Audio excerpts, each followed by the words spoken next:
ضلع یہ کیا طریقہ ہے؟ تم دلہن ہو اور تمہیں ابھی اپنے کاموں سے فرصت نہیں، ایسی ہوتی ہے ایک دن کی دلہن؟ ابھی خبیب آنے والا ہوگا، کیا سوچے گا؟ وہ یہ تربیت کی ہے میں نے تمہاری؟ وہ جو شیشے کے سامنے کھڑی گنگناتے ہوئے اپنی جیولری اتارنے والی تھی، اپنی ماں کی آواز پہ دروازے کی سمت پلٹی۔ وہ جو دودھ کا گلاس تھامے کمرے میں داخل ہو رہی تھی۔ او پلیز موم، کیا لگتا ہے آپ کو کہ میں ان ٹپیکل لڑکیوں کی طرح چہرہ چھپائے پردہ کیے بیٹھوں گی آپ کے اس بھانجے کی ایک انگوٹھی کی خاطر؟ وہ بیزارگی سے اپنے کان کا جھمکا اتارتے ٹیبل پہ پٹکتے اپنے چہرے کے زاویے بگاڑتے ہوئے بولی، شٹ اپ ذلے، شوہر ہے وہ تمہارا اور یہ ایک رسم ہے، اور بیوی کا حق بھی تم سے اس سے انکار نہیں کر سکتی، سمجھی؟ وہ اس کی بات پہ دہلتے دل سے بولتی اسے عقل دلانے لگی جو بے وقوفی کی بلندیوں کو چھو رہی تھی۔ او گاڈ یار، یہاں بھی وہی لیکچر۔ ٹرسٹ می موم، میں نے شادی کی فضول کی روک ٹوک سے بحث بازی اور تانا بازی کی وجہ سے کی ہے۔ اگر ادھر بھی یہی سب چلتا رہا تو میں طلاق لے لوں گی۔ حد ہو گئی ہے جاہلانہ پن کی۔ اور وہ ان کی طرف مڑتی غصے سے بولتی آخر میں سر چھٹک گئی، جبکہ اس کے نادر خیالات جانتے سائمہ خاتون نے دل پہ ہاتھ رکھا تھا۔ کیا کیا سوچے بیٹھی تھی یہ لڑکی؟ دیکھو ذلہ، میری بات سنو۔ اس سے پہلے وہ اس کی موٹی عقل میں کوئی بات ڈال دی، وہ ہاتھ اٹھائے بدتمیزانہ تاثرات چہرے پر سجائے انہیں روک گئی۔ میں اس وقت بے حد تھکی ہوئی ہوں، ابھی آپ کے سانولے بھانجے کا منہ بھی لگنا ہے، پلیز جائیں اور یہ دودھ بھی لیتے جائیے گا کیونکہ یہاں اس کی ضرورت نہیں۔ ہاں ہو سکتا ہے آپ دونوں کو پڑ جائے کیونکہ غضب ڈھا رہی ہیں آپ۔ وہ ان کی طرف سے دیکھتی، آنکھ ونک کرتی، بے حد خوبصورتی اور بے باکی سے بولتی انہیں سرخ کر گئی۔ اس کے منہ سے اتنے صاف الفاظ میں سب سنتے وہ کانوں کی لو تک سرخ پڑی تھی۔ بے حیا لڑکی، شرم نام کی کوئی چیز ہے تم میں؟ ماں سے کس طرح کی نازیبا گفتگو کر رہی ہو؟ وہ اس کی آنکھیں نکال کے دیکھتی اسے باز کرنے کے تھوڑے سخت لہجے میں بولی، او موم چل کریں، ابھی یہ نازیبا گفتگو ابھی آپ کا سانولا بھانجا بھی کرے گا، میں بھی تو سنوں گی نا، اور بابا بھی تو کرتے ہی ہوں گے، بیٹی سے بھی سن لے، کیا فرق پڑ جائے گا؟ وہ لاڈ سے ان کے گلے میں باہر ڈالتی آنکھوں کی دلکش جنبش دینے لگی، جبکہ اس کے انداز پہ وہ سٹپٹاتی فوراً سے باہر کی طرف بڑھ گئی۔ ان کی اسپیڈ دیکھتے ایک دلکش کہکا کمرے کی زینت بنا تھا۔ وہ جانتی تھی یہی حل تھا انہیں باہر نکالنے کا، ورنہ وہ اس سانولے کے آنے تک اسے اس کی عزت کرنے کے لیکچر دیتی رہتی۔ تبھی ناک چڑھاتی آئینے کی طرف رخ موڑتی اپنے کام میں مشغول ہو گئی۔ وہ ابھی واش روم سے چینج کر کے نکلی تھی جب دروازہ لاک کر کے اندر آتے شخص کو دیکھتی وہ طنزیہ ہنسی بولی، لاک تو یوں کر رہے ہو جیسے میں اس کے ارادے میں کامیاب ہونے دوں گی۔ وہ دل میں سوچتے تازیہ ہنسی ہنستی بیٹھ کی طرف بڑھ گئی۔ جب اندر داخل ہوتے خبیب کی نظر اس ظالمہ کی طرف اٹھی، وہ جو شان بے نیازی سے بیٹھ کی طرف بڑھتی اس کے سارے ارمان جھاگ کی طرح بٹھا گئی تھی۔ ضلع، وہ حیرت و زیادتی سے بس اسے دیکھ کر رہ گیا۔ وہ اتنا غیر ضروری تھا کہ اس کی بیگم نے اس کا انتظار کرنا بھی ضروری نہیں سمجھا۔ وہ زخمی دل سے سوچتا اس کی طرف قدم بڑھا گیا جو سوالیہ نظروں سے اس کی طرف دیکھتی ہے، آبرو چکائے بوئی تھی۔ کیا دیکھ رہے ہو؟ کبھی خوبصورت لڑکی دیکھی نہیں تم نے؟ وہ اسے مسلسل خود کی طرف دیکھتا پا کر اپنے بالوں کو ایک ادا سے جھٹکتی ادائی بے نیازی سے بولی تھی، نہیں کبھی نہیں دیکھی، کیونکہ جب سے تم پہ نظر پڑی ہے میں اور کسی کو دیکھنے کے قابل ہی نہیں رہا۔ وہ ایک جسم میں اس تک پہنچتا، اس کے اپنے حصار میں بڑھتا، اپنے بازوؤں میں قید کر گیا جو اس کی حرکت پہ داد دینے والے انداز میں دیکھتی اپنی باہیں اس کی گردن کے گرد حائل کر گئی۔ کیا واقعی؟ وہ اس کے گلے کے ہار بنتی جان بوجھ کے محبت سے گھندے لہجے میں بولی تھی، ہاں بالکل، تمہیں دیکھ کر کسی اور کو دیکھا جا سکتا ہے کیا بھلا؟ وہ اس کی ناک سے ناک ٹکراتا سو مانے لہجے میں بولا تھا، جبکہ نظریں اس کے گیلے نائٹ ڈریس کی شرٹ سے ظاہر ہوتے نشیب و فراز پہ تھی۔ وہ مدہوش ہوتا اپنا ایک ہاتھ اس کے آگے بڑھاتے اس کے بائیں دھڑکن کو اپنی مٹھی میں بھر گیا۔ اس کی حرکت پہ ایک مدہوشی سسکی ضلع کے لبوں سے برآمد ہوئی تھی۔ اس کی سسکی سنتے خبیب کے کانوں میں راحت اتری تھی۔ کتنا پرسکون تھا محرم کا لمس۔ وہ اپنے ہاتھ کی حرکت مزید تیز کرتا اسے یوں ہی سسکیاں بھرنے پہ مجبور کر گیا۔ اپنے دونوں بازو اس کے گلے کے گرد باندھتی وہ مکمل اس میں گھستی گہری گہری سسکیاں لیتے اس سے مکمل مدہوش کر گئی تھی۔ اس کی سسکیوں کی آواز سنتا وہ پل میں اسے بازو میں اٹھاتا بیڈ کی طرف بڑھ گیا اور زور سے اسے بیڈ پہ پٹکتا خود بھی اس پہ سایہ فگن ہونے لگا۔ اسے یوں خود پہ گرتے دیکھ اس کے بالوں میں دونوں ہاتھ چلاتی اس کو خود پہ جھکانے لگی۔ جب اس کی کوشش پہ وہ دلکشی خوشگوار حیرت سے مسکراتا پل میں اپنی شرٹ اتارتا سائڈ پہ پھینکتے اس کے لبوں پہ جھکا تھا، لمحہ بہ لمحہ اس کے لبوں کو وہ سک کرتا بے حد جنونی ہوا تھا۔ اس کے لبوں پہ اپنا تسلط جمائے وہ ایک ہاتھ سے اس کی دھڑکنوں پہ رکھتا دوسرے ہاتھ اس کی تھائیس پہ پھیرنے لگا۔ آنے والے وقت کے لیے وہ بے حد پرجوش لگ رہا تھا، جبکہ اس کی پرجوشی دیکھتے ضلع نے اس کے بالوں میں اپنی انگلیاں دھساتے اس کی کس میں اس کا ساتھ دیا، اس کی طرف سے ساتھ ملتے اس کے اوپر والے ہونٹ پہ دانت گاڑتا، نیچے والے کو سک کرتا، اس کی زبان کے ساتھ اپنی زبان الجھا گیا، مکمل اس کی زبان کو اپنی گرفت میں لیتے اس کی شرٹ کو کندھوں میں کھسکا گیا۔ جب وہ فوراً اس کے ہاتھوں میں ہاتھ رکھتی اسے روکنے لگی، مگر دوسری طرف پرواہ کسے تھی۔ آج مجھے مت روکو، اس کے لبوں کو چھٹکارا دیتا، اس کے کان کے پاس جھکتا، پھولی سانسوں کے درمیان بولتا۔ ایک لمحے میں اسے شرٹ سے بے نیاز کر گیا تھا۔ اس کی شرٹ کے نیچے چمکتے دودیا بدن پہ نظر پڑتے ہی وہ اپنا آپا کھو گیا۔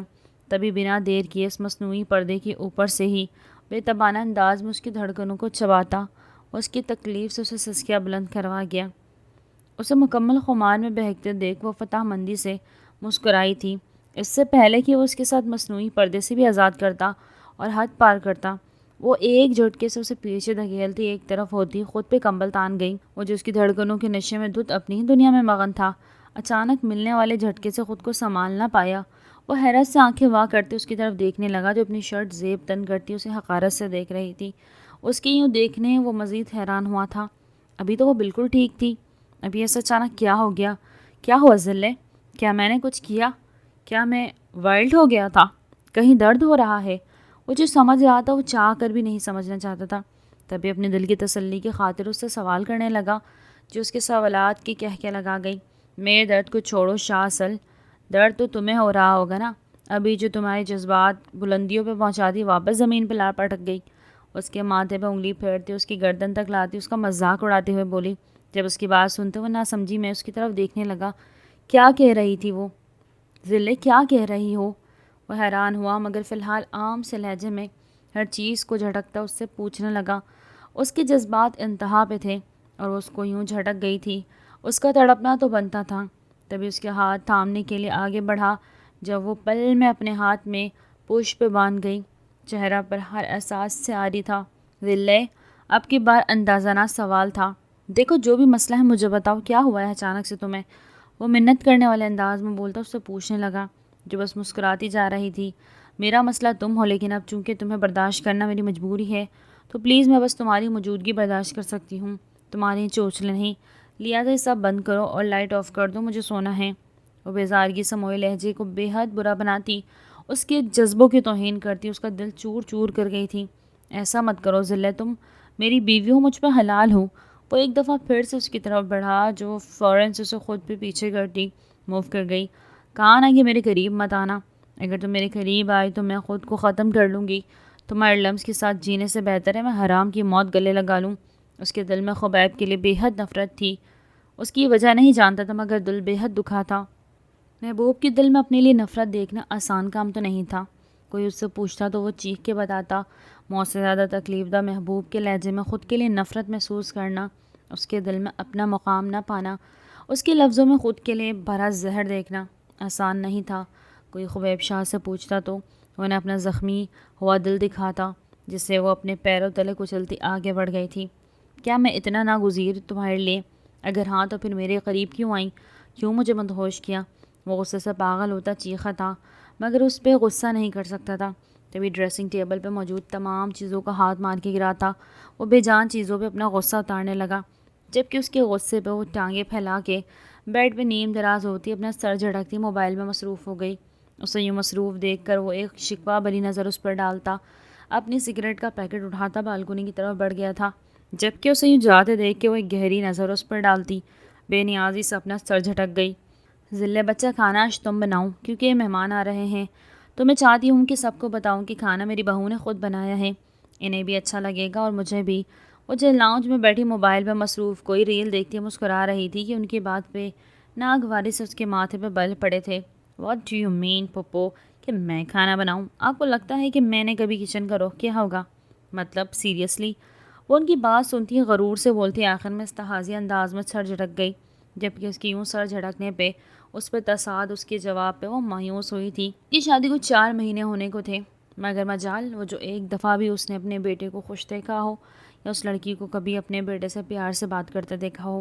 ان کا بیٹا رات دیر تک گھر نہیں لوٹا تھا صرف اس کی وجہ سے، اور یہ مہارانی یہاں بس اسے کھانا خراب کرنے چلے آئی تھی۔ وہ بے دلی سے سوچتے اس کی طرف پرسوچ نگاہیں دیکھتی دل ہی دل میں خبیب شاہ سے بات کرنے کا ارادہ باندھ چکی تھی۔ بیٹا کبھی رخ نہیں کیا تو اب کر لو، شادی والی ہو گئی ہو، کل کو بچے بھی ہوں گے، ماشاءاللہ سے تو یہ ساری زندگی یوں لاپرواہ رہوگی خود سے۔ وہ اب کی بار اسے سمجھانے کے انداز میں بولی تھی، جو بچوں کے ذکر پہ آنکھیں پھیلاتے ان کی طرف دیکھنے لگی۔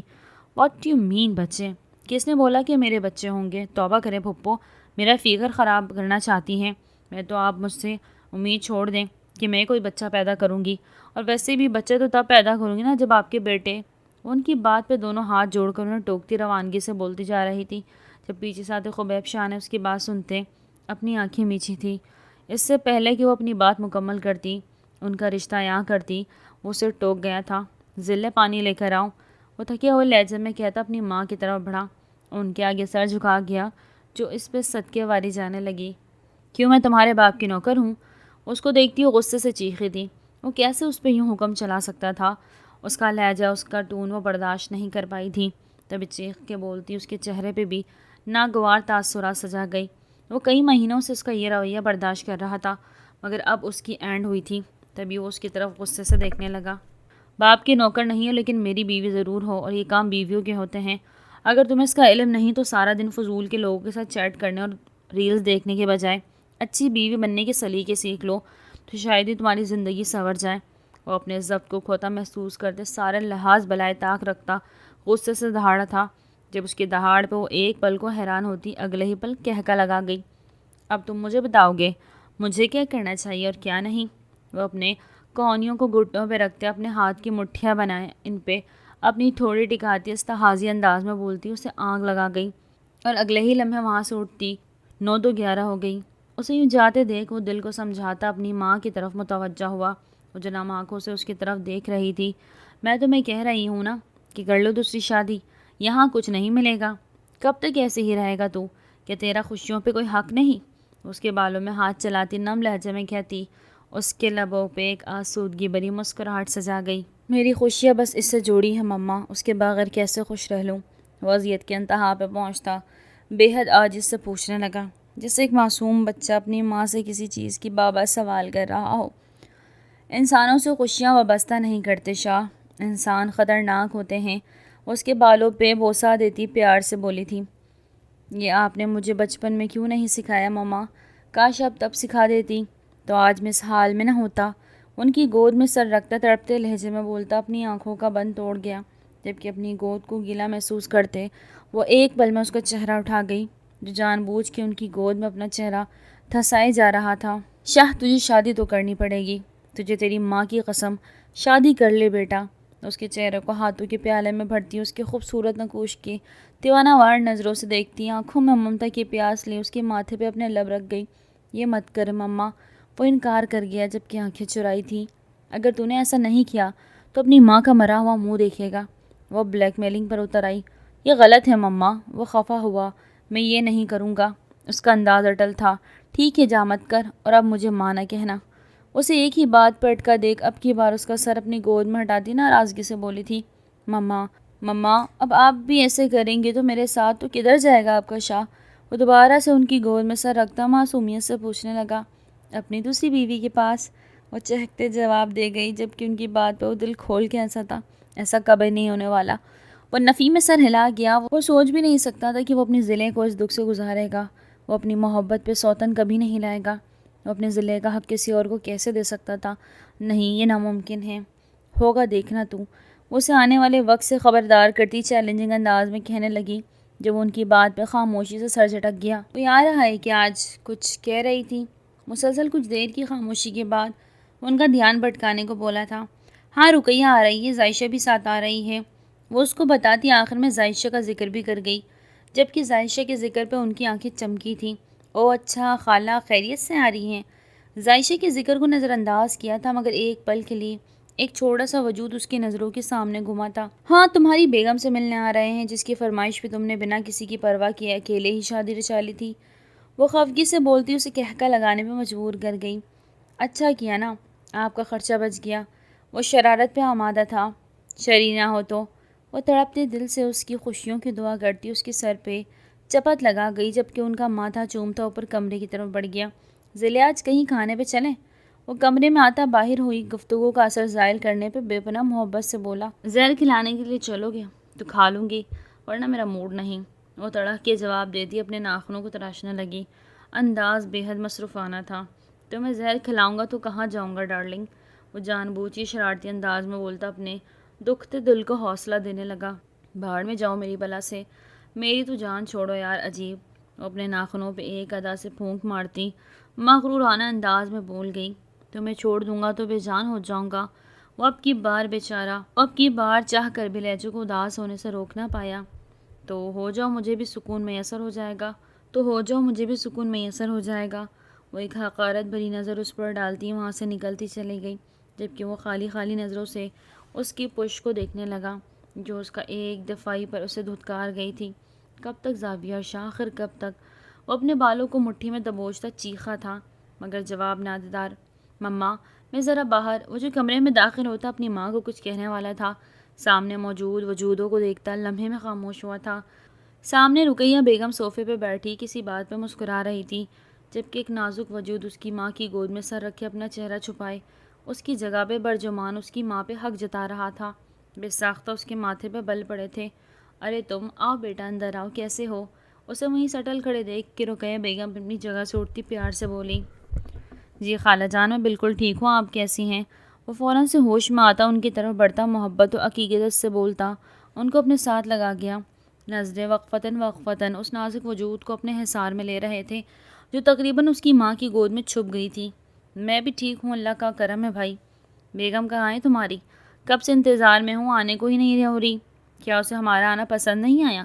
اب کی بار وہ ذرا خفگی سے پوچھنے لگی۔ واقعی کافی دل سے ضلع سے ملنے آئی تھی مگر وہ تو سلام تک کرنے نہیں آئی تھی۔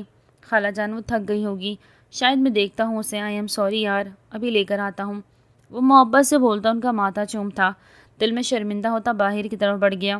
کچھ دیر بعد وہ ضلع کے ساتھ اندر داخل ہوتا دکھائی دیا تھا۔ نہ جانے وہ ضلع کو کیا کر لایا تھا مگر اس کے تاثرات بتا رہے تھے کہ وہ زبردستی آئی ہے۔ کس کو سکون نہیں مل رہا تھا میری سلام کے بغیر؟ آپ کو اگر اتنا ہی شوق تھا میرے سے سلام لینے کا تو بھائی میرے کمرے میں آ جاتی۔ آپ میرے شوہر کو میرے خلاف کیوں بھڑکایا؟ جمعہ 4 دن ہوئے نہیں آتے اسے میرے خلاف کر دیا۔ وہ بنا کوئی لحاظ کی آتے ہی اپنی زبان کے جوہر دکھانے لگی، جبکہ اس کی خرخت آواز پہ سب نے اسے دیکھا۔ وہ جو اپنی خالہ کی گود میں چھپی تھی وہ بھی اس کی آواز سنتی اپنا چہرہ اٹھا گئی۔ ضلع جو مزید کچھ بولنے والی تھی، سامنے وجود کا حسن دیکھتی ساکت ہوئی۔ بلا شبہ وہ بے حد حسین تھی، اتنی کہ اس پہ کہیں جانے وار دی جا سکتی تھی۔ بے ساختہ اس کے دل میں آنکھ کی چنگاری لگی مگر اپنا سر جھٹک گئی اور اس کا غیر معمولی حسن کھٹک ضرور رہا تھا۔ آپ میری امی کے ساتھ ایسے بات نہیں کر سکتی۔ وہ عادت کے مطابق لہجہ نرم رکھتی معصومیت سے بولی، او واقعی کون روکے گا مجھے؟ وہ بدتمیزی سے مخاطب ہوتی استیاز ہنسی ضلع بہیو یور سیلف، وہ خالہ ہے میری۔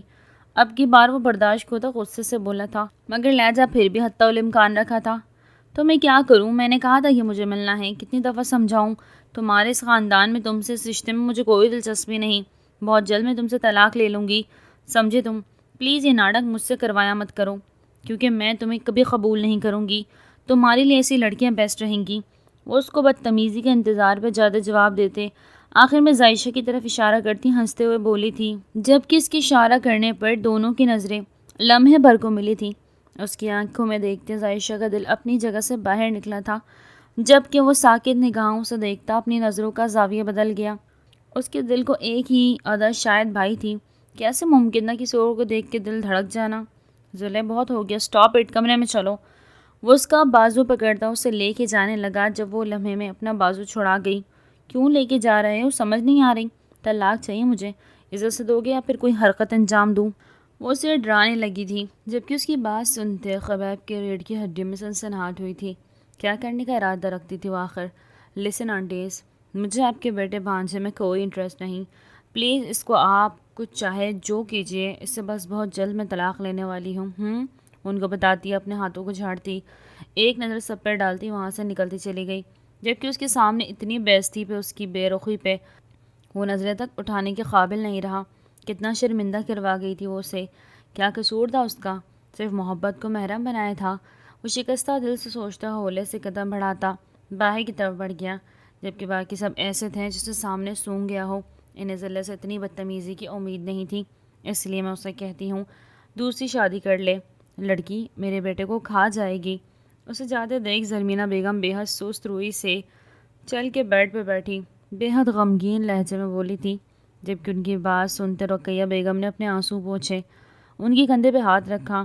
میں آج خبیب سے بات کر کے اس سے کہوں گی کہ وہ میری شائشہ سے شادی کر لے۔ مجھے یقین ہے میری بیٹی تمہارے گھر کا مرہم بنے گی اور عنقریب خبیب کا دل میں راج بھی کرے گی۔ وہ نرم سی مسکراہٹ ہونٹوں پر سجائے بے حد شائستگی سے بولی تھی، انداز ایسا تھا کہ بس وہ کہیں گے ہاں اور وہ مان جائے گا۔ امی، ان کی بات سن کر ظاہشہ حیرت سے ان کی طرف دیکھتی ان کو مسکرانے پہ مجبور کر گئی۔ میرا ہیرا بیٹا، تم بنو گی نا اس کے زخموں کا مرہم؟ اس کے چہرے پہ ہاتھ رکھتی محبت سے بولتی، اسے سخت امتحان میں ڈال گئی۔ وہ شادی شدہ ہے، وہ انہیں جتانے لگی، تو کیا ہوا، بہت سارے مرد شادی شدہ ہوتے ہیں، مگر تم جیسی بیویوں کی ضرورت انہیں بے حد ہوتی ہے۔ وہ پیار سے سمجھانے لگی، میں ضرورت نہیں بننا چاہتی امی۔ وہ اپنے لب کچلتی نظروں کو جھکا گئی، جبکہ اس کے سادگی پہ وہ دونوں بہنیں مسکرا دی۔ تم تو میری بیٹی کی دلربا بنو گی، ایک دفعہ بس راضی ہو جاؤ، پھر اسے راضی کرنا میرا کام ہے، اس کا دل لبھانا تمہارا کام۔ اس کے سر پہ پیار سے ہاتھ پھیرتی اس کو منانے لگی، جبکہ وہ کنفیوز سے نظریں جھکاتی، اپنی انگلیاں مروڑتی، ہاں میں سر ہلا گئی، جسے دیکھ وہ دونوں کھل کر مسکرائی تھی۔ الحمدللہ، ایک تو مانا۔ ترمینہ بیگم گہری سانس بھرتی زراعت سے بولی، جسے بہت بڑا پہاڑ توڑا ہو۔ ان کی طرف دیکھتے رقیہ بیگم مسکرا کے اپنی بیٹی کے نصیب کی دعا کرنے لگی، جس کا نہ جانے کیا انجام ہونا تھا۔ وہ شام کے گہرے سائے تلے تنہا لان میں بیٹھا سگریٹ کے کش لے رہا تھا، آنکھیں سرخ تھی، تھکن صرف جسم کی نہیں روح کی سطح تک اتر چکی تھی۔ ضلع کے الفاظ اب بھی کانوں میں گونج رہے تھے، طلاق چاہیے مجھے، عزت سے دو گے یا میں کوئی حرکت کر جاؤں۔ وہ جانتا تھا اب کچھ باقی نہیں بچنے والا، وہ اسے کچھ کہہ بھی نہیں سکتا تھا۔ محبت جو تھی اسے روکنا چاہتا تھا، ہر ایک دن ایک نئی امید سے گزرتا، مگر آج ضلع نے آخری کیل ٹھونک دی تھی۔ شام، میں نے تمہارے لیے ظاہشہ کا رشتہ مانگ لیا ہے، اب میری عزت رکھ لینا، 1-2 دن تک نکاح ہے تم دونوں کا۔ ابھی وہ اپنی سوچوں میں گم تھا کہ اس لمحے زرمینہ بیگم کی آواز آئی، دھیمی مگر اتنی بھاری کہ اندر تک لرز گئی۔ خبیب نے نظریں اٹھا کر ماں کو دیکھا، جسے کوئی خواب سن رہا ہو۔ کیا کہا آپ نے؟ خالہ کی بیٹی؟ ماں ہوش میں تو ہے، وہ بچی ہے یار۔ وہ بے یقین تھا، حیرت و زیادتی سے اس کی آواز حلق میں دب رہی تھی۔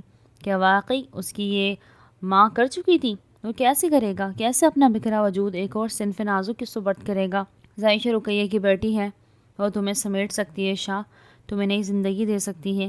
میں نے اس کی ماں سے بات کی ہے، وہ بھی تیار ہے اس رشتے کے لیے، اب تمہیں ہاں کرنی ہوگی، اور یہ میرا آخری فیصلہ ہے، ورنہ اپنی ماں کا مرا ہوا منہ دیکھو گے تم۔ وہ حتمی لہجے میں بولی تھے، بہت دکھ لیا تھا اسے سمجھا کے، اب انہیں سختی کرنی ہی تھی، ورنہ یوں ہی خود کو برباد کر دیتا۔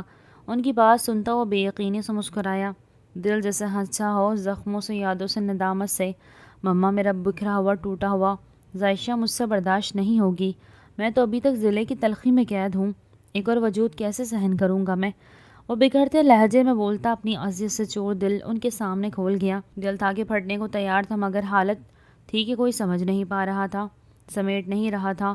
وہ چاہتی تھی تمہیں شاہ، جیسے تم ضلع کو چاہتے ہو ویسے تمہیں۔ وہ تمہیں زخموں سے نفرت نہیں کرتی شاہ، وہ مرہم بننا چاہتی ہے، ایسا مرہم جو تمہاری رگ میں سکون اتار دے۔ اس کے بکھرے بالوں کو انگلیوں کو پوروں سے سمیٹتی اسے ظاہشہ کی حقیقت سے آگاہ کرنے لگی، جبکہ ان کی بات پہ اسے حیرت کا جھٹکا لگا۔ کیا وہ اسے چاہتی ہے، مگر کیوں؟ وہ حیران ہوا تھا، پوچھنا بھی چاہا تھا مگر زبان ساتھ نہ دے سکی۔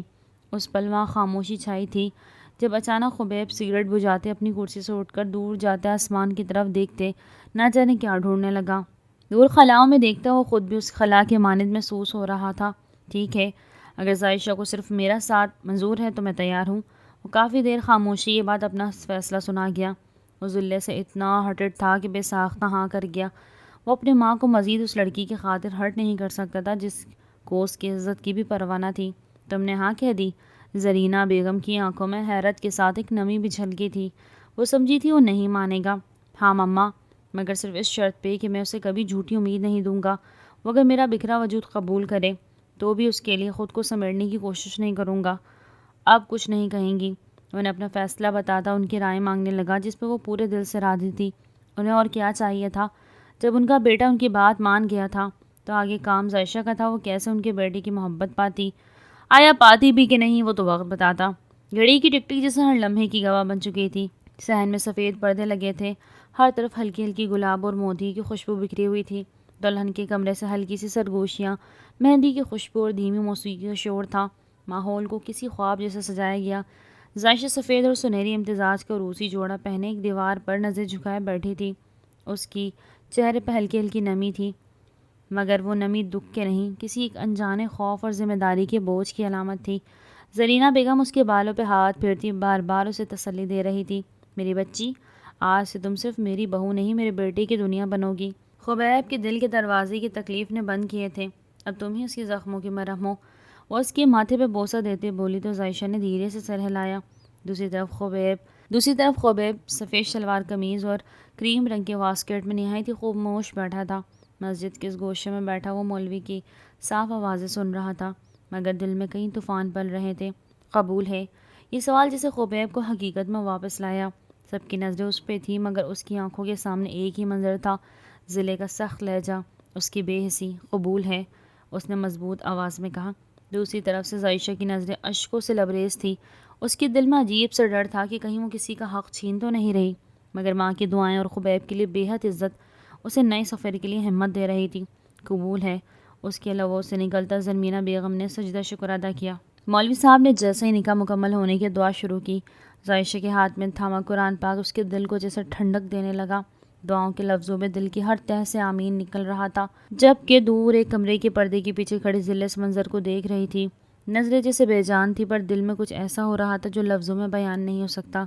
شاید حسرت، شاید پچھتاوا، مگر اب دیر ہو چکی تھی۔ وہ ان سب پہ ایک نظر ڈالتی بیزاری سے اپنے کمرے میں بند ہو گئی۔ وہ ایسا ظاہر کروا رہی تھی جیسے کوئی فرق نہ پڑا ہو، مگر ایسا نہیں تھا۔ اس کے دل میں کوئی کسک اٹھ رہی تھی جو سمجھنے سے وہ قاصر تھی۔ ظاہشہ سفید دوپٹہ لیے دھڑکتے دل کے ساتھ خبیب کے کمرے میں داخل ہوئی۔ ماحول میں ایک عجیب سی خاموشی تھی۔ خبیب کھڑکی کے پاس کھڑا تھا، باہر اندھیرے میں جیسے کسی گمشدہ روشنی کو ڈھونڈ رہا ہو، جبکہ وہ پہلی لڑکی تھی جو شادی کی رات اپنے شوہر کے بعد کمرے میں داخل ہوئی تھی۔ السلام علیکم، ظاہشہ نے ہچکچاتے ہوئے کہا، جبکہ لبوں پہ شرمگین مسکراہٹ نالا تھی۔ وہ جو اپنے خیالوں میں مگن تھا، آہستہ سے گردن گھماتا نظر اس پر ٹکا گیا جو آج اس کی دلہن بنی تھی۔ اسے دیکھ کر دل کر رہا تھا کہیں بھاگ جائے۔ اس کی نظریں اس پہ تھی، مگر دل کہیں اور تھا۔ وعلیکم السلام، آواز میں نہ محبت تھی نہ ہی نرمی، ایک دیوار سی تھی۔ تبھی بولتا وہ آنکھیں گھما گیا۔ ظاہشہ دوپٹے کو سنبھالتے ہوئے قریب پڑی کرسی پہ بیٹھنے کی کوشش کرنے ہی لگی تھی کہ خبیب کی آواز نے اسے روک دیا۔ ظاہشہ، میں تمہیں ایک سچ بتانے چاہ رہا ہوں جو شاید تمہارے لیے بہت سخت ہو، لیکن جاننا تمہارا حق ہے۔ ظاہشہ کی پلکیں لرزنے لگی۔ کہیے۔ لبوں پر سکون تھا، مگر دل میں طوفان سا برپا تھا، نہ جانے وہ کیا کہنے والا تھا۔ خبیب نے گہری سانس لی اور سیدھا ہوتے رخ موڑتا اس کی آنکھوں میں دیکھنے لگا جو ہر طرف سے چاہے جانے کے قابل تھی۔ میں تمہیں وہ سب کچھ نہیں دے سکتا جو ایک شوہر اپنی بیوی کو دیتا ہے، نہ وہ مقام، نہ وہ حق، کیونکہ وہ حق ذلے کا ہے۔ وہ نظریں چرا کر کہتا اس کے دل کو ساکت کر گیا۔ وہ جیسے پتھر کی ہو گئی تھی۔ کیا مطلب؟ اس کی آواز بھر آ گئی تھی، مگر پھر بھی خود کو مضبوط ظاہر کرنے کی کوشش کرنے لگی۔ میں نے نکاح کر لیا کیونکہ ماں کی خواہش تھی، لیکن دل آج بھی ضلع کے قدموں میں بکھرا پڑا ہے۔ میں کیا کروں؟ وہ یہاں نہیں ہے، لیکن وہ یہاں سے کبھی نہیں گئی۔ میرا ہر احساس، ہر جذبہ تمہارے سامنے ہوتے بھی صرف اسی کے لیے ہے۔ خبیب کی آواز میں زہر نہیں تھا، صرف ٹوٹا ہوا سچ تھا، مگر سچ تھا جسے وہ جھٹلا نہیں سکا۔ اور میں؟ ظاہشہ کی آنکھوں میں آنسو لرزنے لگے، مگر ایک مبہم سی امید کی مبہم دل میں جلاتے اسے سوال کرنے لگی جو واقعی سنگ دل ثابت ہوا تھا۔ میرا کیا قصور خبیب؟ میں نے تو صرف لوگوں کی خواہشوں کو پورا کیا، آپ کے زخموں پر مرہم رکھنے کی کوشش کی۔ وہ برائی آواز میں کہتے رخ موڑ گئی، اس کے سامنے کمزور نہیں پڑنا چاہتی تھی۔ قصور تمہارا نہیں ہے ظاہشہ، لیکن محبت وہ کسی اور کو دے بیٹھا ہوں۔ تم صرف ایک ذمہ داری ہو میرے لیے جسے میں نبھاؤں گا، لیکن وہ دل تو کبھی میرا بھی نہیں رہا۔ وہ تو ضلع کا تھا اور وہ رہے گا۔ اس کی کانوں میں سیسا انڈیلتا جا سکا اور وہ برداشت کرتی جا رہی تھی، مگر اس کی آخری بات سنتے وہ اپنی جگہ سے اٹھتی اس کے سامنے کھڑی ہو گئی۔ اس کی آنکھوں میں آنسو تھے، مگر چہرے پہ عزت نفس کی چمک جو اس کے چہرے کو روشن کر رہی تھی۔ میں آپ کی بیوی ہوں، لیکن صرف نام کی۔ رشتہ اگر جسم سے نہیں جڑتا تو روح سے تو جڑنا چاہیے۔ آپ نے مجھے اپنایا ہی نہیں، بس قربانی بنا دیا۔ مجھے یہ کہہ دیا کہ میں کمپرومائز کر لوں، ٹھیک ہے، میں کر لیتی ہوں، مگر یاد رکھیے میں کبھی بھی آپ کو جھٹکوں گی نہیں۔ آپ دنیا کی کسی بھی کونے میں چلے جائیں، ہر زیرو کے پاس، ہر انسان کے پاس، لیکن میرا یقین کریں، جب بھی آپ میری طرف پلٹیں گے نا تو میں کوئی بھی شکوہ نہیں کروں گی آپ سے، نہ ہی کوئی شکایت، بس آپ کا سر اپنی گود میں رکھتے یہی کہوں گی، آپ کا آنا مبارک حیاتی۔ وہ محبت سے لبریز لہجے میں بولنا شروع ہوئی تو بولتی ہی چلی گئی، جبکہ اس کے الفاظ سنتے خبیب پہ سختہ سا طاری ہوا تھا۔ کیا وہ بھی کسی کے لیے اتنا اہم ہو سکتا ہے؟ وہ محبت کا بھوکا تھا، ذلے نے ہمیشہ اسے دھتکارا تھا۔ جب پیار اور توجہ کہیں اور ملنے لگے تو انسان وہاں کا عادی ہو جاتا ہے۔ خبیب کے ساتھ بھی شاید یہی ہونے والا تھا۔ یاد رکھیے گا خبیب، عورت صرف محبت کی بھکارن نہیں ہوتی، وہ حق مانگتی ہے، اور آپ نے میرا حق ذلی کے نام پہ قربان کر دیا۔ آپ زخموں سے ڈرتے ہیں، لیکن میں تو مرہم نہ تھی، مگر ہائے افسوس آپ نے پہچانا ہی نہیں۔ وہ دل خراش مسکراتی، اذیت سے چور آنکھیں لیتی، اس سے لبوں پہ مسکراہٹ سجائے بے حد خوبصورت لگی تھی۔ وہ بنا ایک نگاہ اس کی طرف ڈالتی ڈریسنگ روم میں بند ہو گئی، جبکہ وہ ابھی تک اس کے لفظوں کے حصار میں تھا۔ کوئی اتنا اچھا کیسے بول سکتا ہے، اور کیوں؟ تو کیا مما ٹھیک کہتی ہیں؟ وہ مجھ سے محبت؟ او گاڈ، او مائی گاڈ! وہ اپنے منہ پہ ہاتھ پھیرتا اس کے لفظوں کو سوچنے لگا جو اس کے دماغ پہ ہتھوڑوں کی طرح برس رہے تھے۔ کیا ہوا؟ بیوی نے ضرورت پوری نہیں کی جو یہاں آ کر یہ سب کر رہے ہو؟ وہ جو اپنے کمرے میں آتا بالکنی پہ کھڑا سگریٹ پھونک رہا تھا، اس کی بات پہ اس کی طرف پلٹا جہاں وہ سینے میں دونوں ہاتھ باندھے استحاضیہ ہنس رہی تھی۔ ہاں کر رہی تھی، لیکن میرا دل صرف تمہارا طلبگار ہے، وہ اذیت آمیز لہجے میں کہتا اس کی طرف دیکھنے لگا جو مسلسل مسکرائی جا رہی تھی۔ میرا طلبگار واقعی؟ پھر تو تمہاری طلب پوری نہیں کر سکتی۔ اس کی حالت دیکھتی کہکا لگا گئی، مجھے ذات کر دو اور اپنی بیوی کے ساتھ خوش رہو، اسی میں بھلائی ہے۔ وہ اچانک سے زہر کندہ لہجے میں بولتی اسے وارن کرنے لگی، تمہارے بغیر کیسے خوش رہوں ذلے؟ وہ آنکھوں میں آئی نمی کو پیچھے دھکیلتا دکھوں اذیت سے بولنے لگا، انداز میں بے بسی حیا تھی، جسے میرے ساتھ خوش نہیں رہ رہے تو میرے بغیر بھی یہی کام ہوگا، کم از کم مجھے آزاد تو کر دو۔ وہ ایک اداس سے بولتی، اپنی سنگ دلی پہ عیاں کرتی، وہاں سے نکلتی چلی گئی، جبکہ وہ پیچھے اسے شکوہ کرا نظروں سے دیکھتا اپنے کام میں مگن ہو گیا تھا۔ یہ محبت، یہ چاہت، کن چکروں میں پڑ گئے تم خبیب شاہ، آخر کن؟ وہ دور خلا میں دیکھتا افسوس سے سوچتا سر سے جھٹک گیا۔ آج ان کی شادی کو تقریباً 3 ماہ ہونے کو تھے، لیکن اس کا رویہ عائشہ کے ساتھ نارمل تھا۔ وہ بالکل بھی اسے اپنی بیوی کی طرح ٹریٹ نہیں کرتا تھا۔ جو چیز اسے ذلے کی طرف سے ملتی تھی وہی وہ عائشہ کو دے رہا تھا۔ وہ ذلے سے شکوہ کرتا تھا کہ وہ اس کے ساتھ غلط کرتا ہے، مگر وہی چیز جب وہ عائشہ کے ساتھ کرتا تو اسے نظر نہیں آتا تھا۔ وہ بس ذلے کے آگے پیچھے گھومتا، اس کا دل خش کرنے لگتا، جبکہ عائشہ ہر طرح سے اس کا دل جیتنے کی کوشش میں تھی، جس میں وہ کئی حد تک بھی کامیاب ہو گئی تھی کہ وہ اس سے ہنس کی بات کر لیتا تھا۔ آج بھی معمول کے مطابق ایک دن جب وہ رات کے پیر گھر میں داخل ہوا تو اس کی قیام ذلے کے کمرے میں ہی ہوتا تھا۔ تبھی وہ بنا نوک کے اندر داخل ہوا، مگر اگلا منظر دیکھتے وہ اپنی جگہ سٹل ہوا۔ سانسوں اور قدموں نے آگے بڑھنے سے انکار کیا۔ سامنے ہی وہ ریڈ کلر کی ڈیپ نائٹی میں ملبوس اس کے جذبات بہکا گئی تھی۔ وہ اس حالت میں کسی بھی مرد کا ایمان ڈگمگا سکی۔ تبھی تو وہ اس کا حق حلال کے شوہر تھا۔ وہ اپنی ساری تھکن بھلائے، اپنی چیزیں دور اچھالتا ایک جسم اس تک پہنچا، اس کی کمر کی گرد ہاتھ باندھتا خود میں بھیج گیا۔ وہ چاہ کر بھی خود پہ قابو نہیں رکھ پایا تھا۔ یہ تیاری، یہ کپڑے، یہ رنگ، یہ سب کیا ہے ذلے خبیب شاہ؟ اس کے گالوں پہ ناک رگڑتا مدہوش لہجے میں بولتا، اس کے لبوں پہ کمینی سے مسکراہٹ بکھیر گیا۔ کیا ہوا؟ اچھی نہیں لگ رہی؟ وہ جان بوجھ کے اس کی گردن کے گرد بازو باندھتی اس سے استفسار کرنے لگی۔ بہت ہی حسین لگ رہی ہو۔ اس کے لبوں پہ لب رکھے اس میں کھوتا اور ایک جسم میں باہوں میں بڑھتا بیڈ کی طرف بڑھ گیا۔ مسلسل اس کے لبوں کو کس کرتے وہ خود دنیا جہاں سے بیگانہ کرنے لگا، مگر وہ ذلے تھے، وہ اس کی قربت میں مدہوش ہو ہی نہیں سکتی تھی۔ تبھی اس کو مزید مدہوش کرنے کے لیے وہ اپنا گلا نامعلوم انداز میں تھوڑا سا بے پردہ کر گئی، جس کی وجہ سے نظر آنے والا دلکش نظارہ خبیب شاہ کے ہوش کی دھجیاں اڑا گیا تھا۔ وہ ایک جسم اس کے گلے کو بے تابی سے سائڈ پہ کرتا، اس کی دھڑکنوں کو اپنے لبوں میں دباتا خود کو سیراب کرنے لگا، جبکہ نہ چاہتے ہوئے بھی ذلے کے لبوں سے ایک مدہوش سی سسکی برآمد ہوئی تھی، جبکہ اپنی قربت میں اس کی طرف سے ملنے والی سسکی اسے سکون میں دھکیل گئی۔ وہ اس کی دھڑکنوں سے سیراب ہوتا نیچے کی طرف بڑھا تھا کہ اس کے لمس پہ بمشکل اپنی مدہوشی پہ قابو پاتی اپنے کمر کو روکنے لگی جو اوپر کو اٹھنی مچل رہی تھی۔ اس سے پہلے وہ اسے اور خود کو ہر پردے سے آزاد کرتا، ذلے اسے پھر سے جھٹک گئی۔ اس کا کہکا پورے کمرے میں زینت بنا تھا، جبکہ اس کو یوں ہنستے دیکھ خبیب شاہ کا دل کسی انہونی کے احساس سے دھڑکا تھا۔ تو کیا پھر آج اسے پھر دھتکار جائے گا؟ نہیں ذلے، یہ مت کرنا ورنہ تم میرے دل سے اتر جاؤ گی. میں بہت آگے پہنچ گیا ہوں, مجھے تکلیف سے مت گزارنا. وہ دل میں سوچتا مگر اس سے کچھ کہہ نہیں سکا, جبکہ نظریں اس کے مسکراتے چہرے پہ ٹکی تھی. کتنے کمزور نفس کے مالک ہو تم خبیب شاہ, ذرا سا بہکایا اور بہک گئے. اور کرنی لڑکیوں کی یوں بہکانے پہ بہکو. وہ نفرت کی انتہا کرتی اس کے کردار پہ سوال کر گئی, جبکہ اس کی بات سن کے وہ تڑپ کے اٹھا تھا. واللہ میں نے تمہارے علاوہ ہر لڑکی کو اب تک حرام سمجھا ہے, حتیٰ کہ عائشہ کو بھی اس کے حقوق فرائض سے محروم رکھا.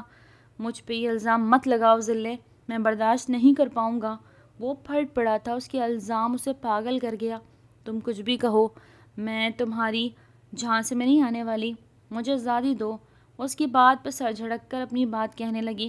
ذلے یہ مت کرو, میرا دل میرا جسم تمہارا طلبگار ہے, میرا دل میرا جسم تمہارا طلبگار ہے, بے حد بے انتہا میں خود کو روک نہیں سکتا, پلیز. وہ بے وسی سے بولتا اس کی منت کرنے لگا, جو ہنستی ہوئی اپنی جگہ سے اٹھتی, مدہوش چال چلتی اس کی طرف بنا کچھ بولے دیکھتی, ڈریسنگ روم کی طرف بڑھ گئی. ذلے نو پلیز, چیک می, جھوٹ نہیں بول رہا. وہ اذیت سے چور لہجے میں غرایا تھا. اس وقت اس کا دھتکارنا سہن نہیں کر پا رہا تھا, جبکہ وہ اپنی دھوت میں مگن ڈریسنگ روم میں بند ہو گئی. اب یہ دروازہ صبح کھلے گا خبیب شاہ, تم انتظار کر اندر سے آتی اس کی کھنکتی آواز پہ وہ اپنی آنکھیں میچتا سرخ ہوتے چہرے کے ساتھ اپنا سگریٹ اٹھاتا ایک آخری تھکی مگر جذبات ساری نگاہ ڈریسنگ روم کے دروازے پہ ڈالتا وہاں سے نکلتا چلا گیا. آج ضلع اس کے دل سے اتر گئی تھی. وہ ہر دفعہ یوں ہی اس کو نفی کرتی, اسے خود سے دور کرنے میں کامیاب ہوئی تھی. اب اس عورت کے آگے جھکنے والا نہیں تھا. وہ زور سے دروازہ بند کرتا نکلتا چلا گیا. وہ نیند میں گم کسی خواب میں خود کو مبتلا پاتی مسکرا رہی تھی جب اسے محسوس ہوا کسی نے بے حد زور سے اس کا دروازہ کھٹکھٹایا ہو. وہ بے ساختہ دل پہ ہاتھ رکھتی اٹھ بیٹھی. اس وقت کون ہو سکتا ہے؟ وہ منہ میں انگلی دبا کے سوچتی. اپنی جگہ سے اٹھی. کون؟ آگے قدم بڑھاتے اس کی آواز کمرے میں گونجی تھی. دروازہ کھولو. باہر سے خبیب شاہ کی آواز ہلکی سی آواز پہ دل رکا تھا. وہ اس وقت یہاں؟ یہ تو ضلع کے کمرے میں ہوتے ہیں. اس وقت وہ حیرت کی زیادتی سے سوچتی اپنے قدموں میں تیزی لاتی دروازہ کھول گئی. جہاں وہ سگریٹ سلگاتا اسے پیچھے کرتا اندر داخل ہوا. خبیب کیا ہوا ہے؟ اس کی حالت دیکھتی تفشیش سے پوچھنے لگی جبکہ وہ اسے گہری نظروں سے دیکھنے میں مگن تھا. کچھ نہیں. وہ اس کی عمر سوچتا اپنی نگاہ ہٹا گیا. بے شک وہ اس کی بیوی تھی مگر وہ ضرورت کے وقت اس کا استعمال نہیں کر سکتا تھا. بتائیں آپ اس وقت یہاں اور یہ آنکھیں اتنی سرخ کیوں؟ وہ ایڑیوں کی بل اوپر کو ہوتی اس کے ماتھے سے بال ہٹاتی پیار سے پوچھنے لگی جبکہ دل اپنی حرکت پہ قدموں میں پٹکیاں لے رہا تھا. اتنا حق اسے خبیب شاہ نے ہی دیا تھا کہ وہ بلا جھجک اسے ہاتھ لگا لے رہی تھی جبکہ وہ بھی اس کے ماتھے گالوں وغیرہ پہ اپنے لبوں کا لمس چھوڑ دیتا تھا جب کبھی وہ اس کو اچھی لگتی تھی یا اس کی کوئی حرکت. اب بھی یہی ہوا تھا. وہ اس کی حرکت پہ ہلکا سا مسکراتا اسے خود کے ساتھ لگاتا اس کے ماتھے پہ لب رکھ گیا. کچھ نہیں ہوا لٹل گرل, میں ٹھیک ہوں, تم سو جاؤ. اس کے ماتھے سے لب ہٹا کے بولتا اس کے سر کو تھپ تھپاتا اسے بیڈ کی طرف لے جا کر لٹاتا خود دوسری طرف آ گیا جبکہ دل زور سے دھڑک رہا تھا. وہ دوسری دفعہ ایک ساتھ سونے والے تھے. پہلی دفعہ تب سوئے تھے جب خبیب بیمار ہوا تھا اور عائشہ نے ساری رات اس کی ذمہ داری کرتے گزاری تھی. اسے سلاتا خود سگریٹ پہ سگریٹ پھونکنے لگا. طلب تھی کہ درد بن کے دور ہو رہی تھی. چہرہ ضبط سے سرخ پڑا تھا مگر کوئی اور چارہ بھی نہیں تھا. وہ جو اس کی ایک ایک حرکت نوٹ کر رہی تھی کڑی سے کڑی ملاتی بات کی اصل تہہ تک پہنچ چکی تھی.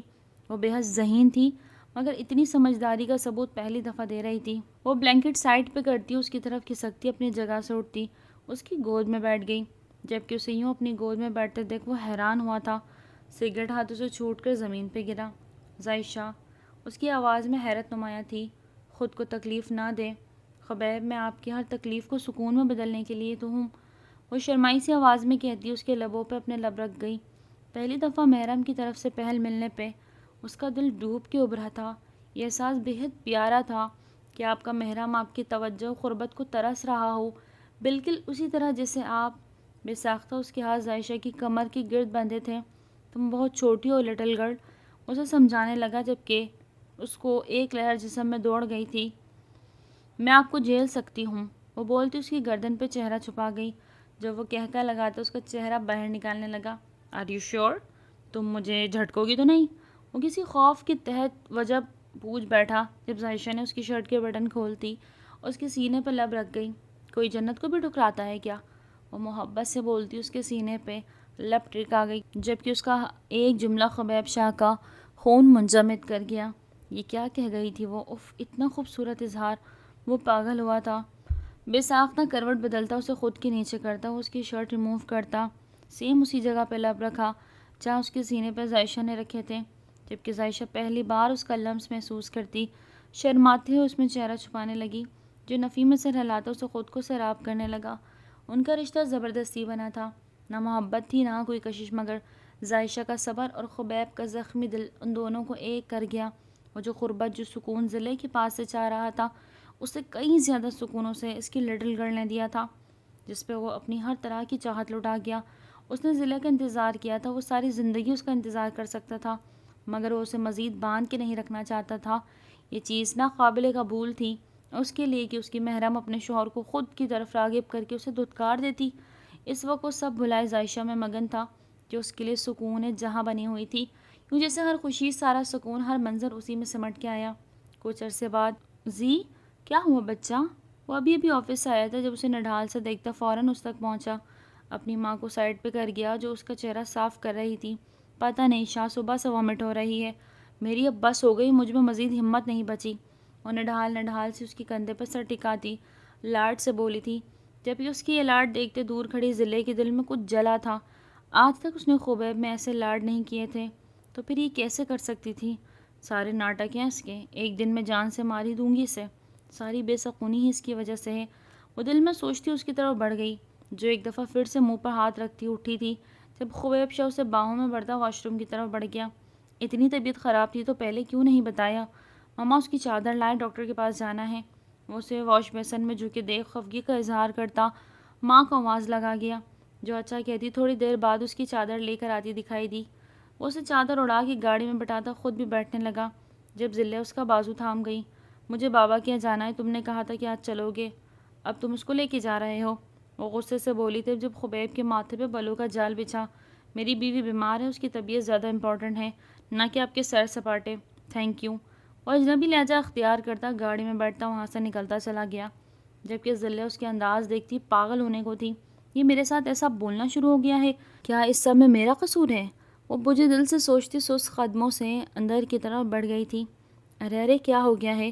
وہ جو خوشی خوشی کھلکاتا کہہ کے لگاتا گھر میں داخل ہوا تھا، اندر انٹر ہوتی اپنی ماں کو بازو میں اٹھا کے جو اس ابتدا پہ بھکلا گئی تھی۔ او مما، میں بہت خوش ہوں، بے حد خوش ہوں، یا اللہ! وہ انہیں گھماتا کہہ کے لگاتا بول رہا تھا، جبکہ عائشہ پیچھے کھڑی دھیما سا مسکرا رہی تھی۔ اس کی کہہ کے سنتے ضلع بھی اپنے کمرے سے باہر نکلی۔ کیا ہو گیا بیٹا؟ مجھے نیچے تو اتارو، اسے ڈپٹنے لگی۔ آپ دادو بننے والی ہیں یار، اور میں بابا! او مائی گوڈ، کوئی مجھے بابا کہے گا؟ یہ خوشی! یا اللہ، میرا دل پھٹ نہ جائے۔ وہ بے حد خوشی سے بولتا پھر سے کہہ کے لگا گیا، جبکہ وہ اپنی جگہ سیٹل ہوئی تھی۔ کیا واقعی؟ ضلع کی قدموں نے آگے بڑھنے سے انکار کیا تھا، مگر یہ صرف ایک پل کے لیے تھا۔ اس سے پہلے کوئی کچھ بولتا وہ آگے بڑھی تھی۔ مبارک ہو تمہیں، اب اس خوشی کے موقع پہ مجھے طلاق دے دو، کیونکہ میں نہیں رہ سکتی، اور یہاں پلیز مجھے آؤٹ آف کنٹری جانا ہے۔ وہ بیزاری سے بولی تھی جسے کچھ خاص پرواہ نہ ہو، مگر سچ تھا، اس کے دل میں کسک اٹھی تھی۔ اوکے، دے دیتا ہوں۔ وہ سر ہلا گیا، جبکہ اسے یوں حامی بڑھنے پہ سب نے حیرت سے اس کی طرف دیکھا۔ کیا وہ مان گیا تھا؟ یس، میں تیار ہوں، لاؤ پیپرز۔ اس نے تقریباً ضلع پہ بم پھوڑا تھا۔ پیپرز؟ وہ حیران ہوئی۔ یس، وہی پیپرز جو تم نے بنوائے ہیں، میں انتظار میں تھا کہ کب مجھ تک لاؤ اور میں تمہیں آزاد کروں۔ وہ گندے اچکا کے بولتا اس کو روند گیا۔ اسے لگا تھا وہ نہیں مانے گا، مگر اس کے مان پہ جانے وہ ہلکا سا مسکراتی پلٹی اندر کی طرف بڑھ گئی۔ کچھ دیر بعد وہ پیپرز کے ساتھ نکلتی دکھائی دی، اور یوں ہی کچھ لمحوں کی بات تھی، وہ دونوں ایک دوسرے پہ حرام ہو گئے تھے۔ اللہ تم دونوں کو خوش رکھے اور تمہاری اولاد کو نیک صالح بنائے، آمین۔ وہ دل سے دعا دیتی عائشہ کو گلے لگا گئی، جبکہ دل میں ٹوٹ پھوٹ کا شکار ہوئی تھی۔ اس نے ہیرا گوایا تھا، یہ آج عائشہ کا چمکتا چہرہ دیکھتے معلوم ہو رہا تھا۔ جس عائشہ کو وہ مارنا چاہتی تھی، اور وہی عائشہ اسے دل کے بے حد قریب لگی تھی۔ آپ سے مجھے معاف کر دینا، لیکن مجھے جانا ہی تھا، پاکستان میرا مسکن نہیں۔ وہ نارمل انداز میں بولتی نے دعا دیتی خبیب کی طرف بڑھی۔ مجھے معاف کر دینا پلیز، وہ التجائی لہجے میں بولتی اس کی طرف دیکھنے لگی۔ میں نے اپنی بیوی کے صدقے تمہیں معاف کیا۔